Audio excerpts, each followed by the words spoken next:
Okay, mayam crypto mining da mayam bu amuk hana tar mok jari mayam channel se bohan be yeng bi boy dadi like subscribe share do bira matung ta da amuk hana video no ba kat pagi mateng ngoi tamak to ko mayam khoi gi pai gi matang da khoi gi kitang maru oi ba important update hai tare na ko adum kitang mayam da khoi gi share do jage do bani adum thak da khoi gi pai KYC gi matang da yaba yadaba haibagi khare leire ko adu poche ado yadriba singi si kamai ta ro semdokani haibagi haibetang clue tang mayam da pijaram ge ko mainnet che launch tawdu je kuidre ko pai mainnet che launch tawdu kuidre ko kuidrabani na khoina kari step lawudage amasung kari khoina minglan ba khotpa KYC da yadaba khotaba everything adum sigi videos haibetum kana ba yabra yeng se ko khwai fast akhoi na pai gi maru oina pai gi mainnet launch tawdrine matam sida akhoi na tawdau se sida akhoi na changa kanda sida akhoi changa kanda ko changa kanda akhoi na mainnet ta changani mainnet sang kanda akhoi na checklist mainnet checklist ko checklist changani sida akhoi na khwai fast number 1 da akhoi pai gi browser ji download tawbirabra green khot laba yeng biro ani supata pai gi wallet si create tawbirabra pai wallet si create tawdaba haibasi nangi pai browser gi matung ileko pai browser se nang download tawrakanda pai browser gi matengna pai wallet create tawdoini ko ani subada ahum subada pai wallet si nangna pai browser duga haiba pai app se ka nang link tawbirabra ade mari subada nangi commit to login tawbirabra manga subada nang account do nang secure oibirabra haibati lock hapirabra adagi acknowledge nang tawri me amna sana khangjare na sana yajare da chumabra ahum tare subada KYC submit of approval si kari krasina KYC result nipan subada migrate to main hariba singsi loina qualify oiraga green oiraga di nangi pai gi potu kai haini pai gi potchi hayeng migrate to mainnet launch taw matamda nangi potchi loina yadoine bako adu natragadi ama hek soibada nangi pai singse migrate tawba yaroi amta yaroi bako aduna akhoi khwai maru oina hauzik commonly mayamna hauzik yam kana akhoi difficulties ama laise karino hai matamda khoina sida khoina yengasiko akhoina maru oina KYC ne KYC je yam important oina leire ba hauzik se yadaba khotaba everything mayam leire ba ko ada khoina kamain tawguni hai matamda nangi maru oina nangi username je sida yengbiro sigi username si nangna piriba sigi username si nangna KYC tawbada KYC tawbada Aadhaar ni khangde PAN ni khangde nangna upload tawba matamda mingse ni se manabra amta yengbiyoba ko mingse manaragadi KYC tawba damda most of the time approve lakane ba ko mingse manadragadi khoi KYC tawbada manadi hairakani kamaina hairakani chumaina hairakani ba KYC is not approved hako. The name you submit in your KYC application does not match their name registered with my account. If you think this is an error, please appeal to haiduni to correct it.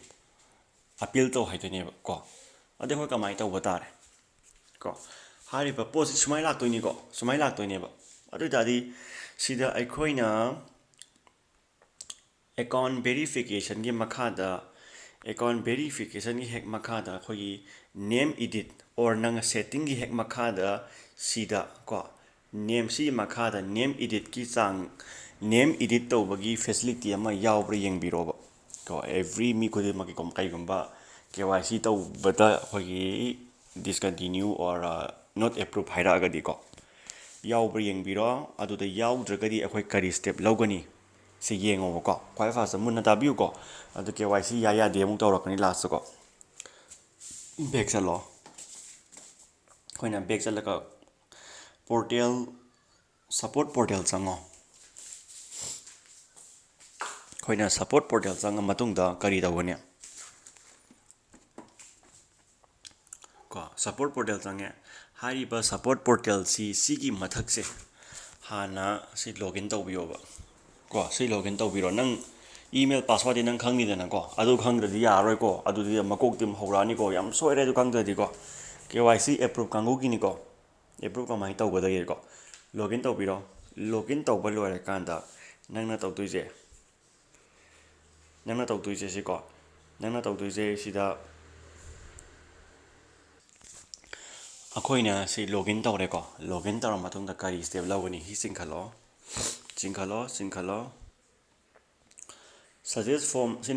form gini ko KYC in email request KYC gi makhalani lai ko mun namda tabiu ko makhalani lai sida KYC gi nangi KYC ngasagi request laktaba kangu amana KYC laaga KYC tawraga yadaba ama ko KYC laktaba kangu gi KYC request laktaba request phangdaba kangu di kari tawni ha matanda KYC in email request melane ina KYC phangdaba or KYC gi pot yadaba ko ida melani email confirmation 2 ko nangi confirmation 2 email se nangi hapkiba pai hapkiba email do menbiro pai username melo adi verification method che kaine pigere email na pigera Facebook na pigera phone number na pigera yaragadi method che amatang kholo ha kani to bu nang na yaragadi ahum gumba khochan bana hena khudong chagani ko di remember password nambiro which of the country citizen melo adagi resident melo android karikra melo hana mela matungda nangi pai gi oiba ama lakane bako sina taba aina takto sina te ko maru oina hawjik takto je pai KYC approve tawak taba kangu gi ni ko ata koina need a rise a request haiba se melani aduga koina KYC haina mathulak lairangane bako KYC melani KYC slow assignment je dum manani haibet ko confirmation melo pai username melo sisu minimum da ahum kholo remember password melo citizen melo adagi I cannot access the browser koina khandoje ite yengo bako nan khandoje ahan bagi jina sida nan metpiro ko adagi application when submitting your KYC application haibane bako issue with the first screen na do not contain as in item type sida error with uploading sinate maru oina sini the issue with entering details password sinate ko issue with the living step nate issue with the loading error nate receiving something error si met loss maina ko the mere pay actually concern about the ko sinang na chana bado kala review KYC review pending che kaide lagi yengo ba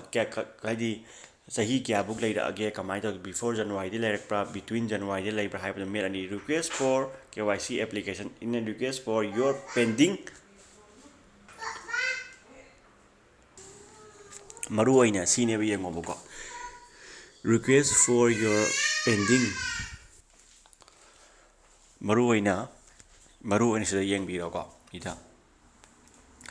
the name I use for KYC application is different from the name I use to register another example of mine high roba si pochima maru oina ko sida ne mayam soinari se ko si mato biro adagi validation when reviewing KYC application form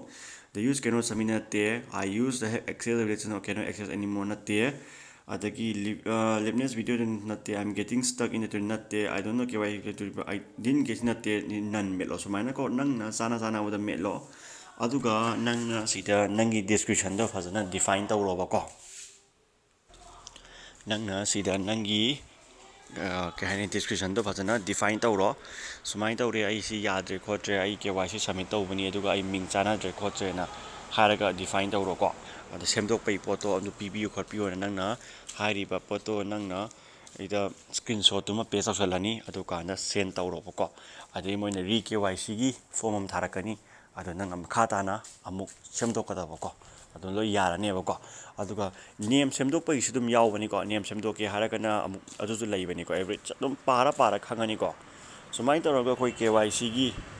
semdok padum lo yarani ko pocha adagi adobana partnership leire ko scam bug mining refer team na security nate khoi verification of account sina tongan mam laktoni ko verification of account ni ko chin tongan mam laktoni adagi atai thotok ba kasu leitre ba ko sumai taraga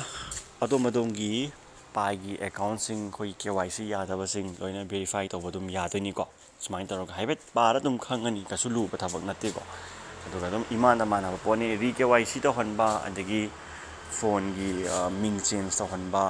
ꯈ꯭ꯋꯥꯏ ꯃꯔꯨ ꯑꯣꯏꯅ ꯅꯣꯏꯅ ꯇꯧꯒꯗꯧꯕꯁꯦ ꯀꯔꯤꯅꯣ ꯍꯥꯏꯕ ꯃꯇꯝꯗ ꯁ꯭ꯇꯦꯞꯁꯦ ꯃꯔꯨ ꯑꯣꯏꯅ ꯑꯩꯈꯣꯏꯅ ꯂꯧꯒꯗꯕ ꯍꯧꯖꯤꯛ ꯁ꯭ꯇꯦꯞꯁꯦ ꯀꯔꯤꯅꯣ ꯍꯥꯏꯔꯀꯥꯟꯗ ꯑꯩꯈꯣꯏꯅ ꯄꯥꯏꯒꯤ ꯅꯪꯒꯤ ꯁꯤꯗ ꯂꯩꯔꯤꯕ ꯄ꯭ꯔꯣꯐꯥꯏꯜꯗ ꯂꯩꯔꯤꯕ ꯁꯤꯒꯤ ꯃꯤꯡꯁꯦ ꯁꯤꯒꯤ ꯃꯤꯡꯁꯤꯒ